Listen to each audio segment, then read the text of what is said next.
All right, so today I want to talk about risk-taking. Not the type of risk that we took as adolescents when our frontal lobe was not developed, but the type of risk that we take as educators, right? And the purpose of taking the risk is to improve ourselves as educators, and ultimately, we take risks to really improve what happens in our classroom, our campus, our district. So before I go any further, I want to start with a definition. As a math person, definitions are really important. So the definition I have is actually referenced in business and educational research.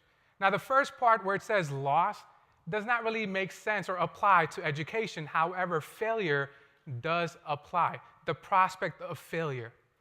So Dr. Ramirez, in her book SOS, mentioned that in science, we have failure, but we call that data. In education, we need to have the same mindset, that when we take risk, we should call that data and make failure our friend. So what I want to do is talk about 3 different types of risk. Now, I'm not saying this is an exhaustive list. These are the 3 that came to mind. So the first one I want to talk about is presenting in front of your peers, presenting lessons, ideas, topics in your class that have been successful for you, and you share that with your peers.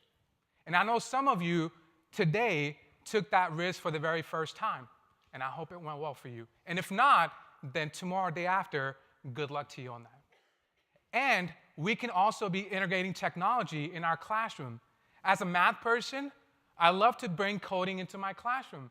So for some of you, bringing 10 minutes of coding into your classroom might be a risk because, again, it's not familiar to you or your students.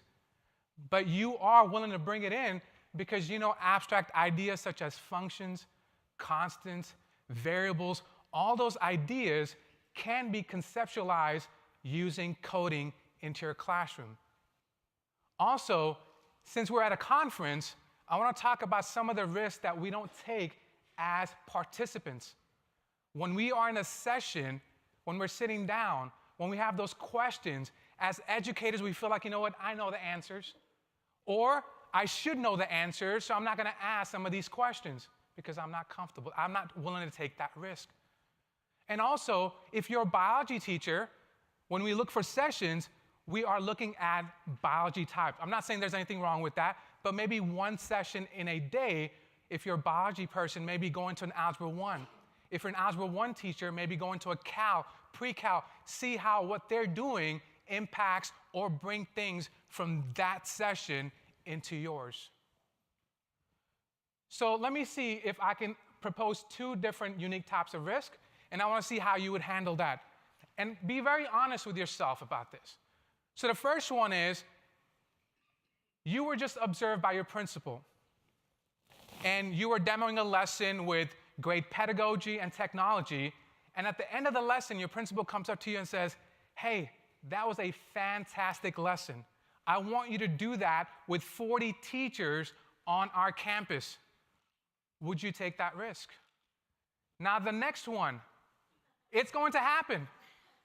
Or it probably already happened, and I don't know what's your answer, but Kevin will come up to you at 10 p.m. when I'm in the elevator, and he says, hey, Amin, I want you to be one of the 7 for 7 presenter.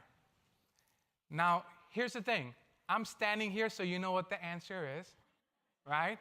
But I'll tell you, when Kevin asked me, internally, I had a different answer. Internally, right? Because here's the thing. For me, a risk always starts internally because there's that first internal battle. For me, I always start off, for some odd reason, again, this is just personally to me, I start off with the I cannot. I feel like I don't belong in that space, right? I doubt myself, especially in unique types of risk. This is unique. I've never done this before. So when Kevin asked me, I was like, why should I be? I don't belong in that space. And for me, I struggled with that multiple times in my career. The first time I got a job at Taylor ISD, being an instructional specialist, again, I doubted myself. When I became a math consultant at Region 10, I doubted myself.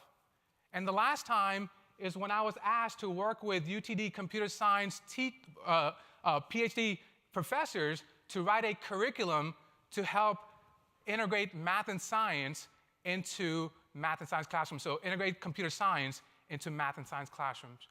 I was working with PhD individuals, and for me, that really caused me to doubt myself. So here's what I learned. If you know you want to take a risk, you have to know who you are. So what I need to do every time I get scared is to stay positive. I look at what I bring to the table. Curriculum writing. I've got pedagogy. I've got experience teaching in the classroom, so I've got to stay positive. Once you have the risk in mind and you have evaluated yourself, the next thing you want to do is surround yourself with individuals that have taken the similar risk. So here's the thing.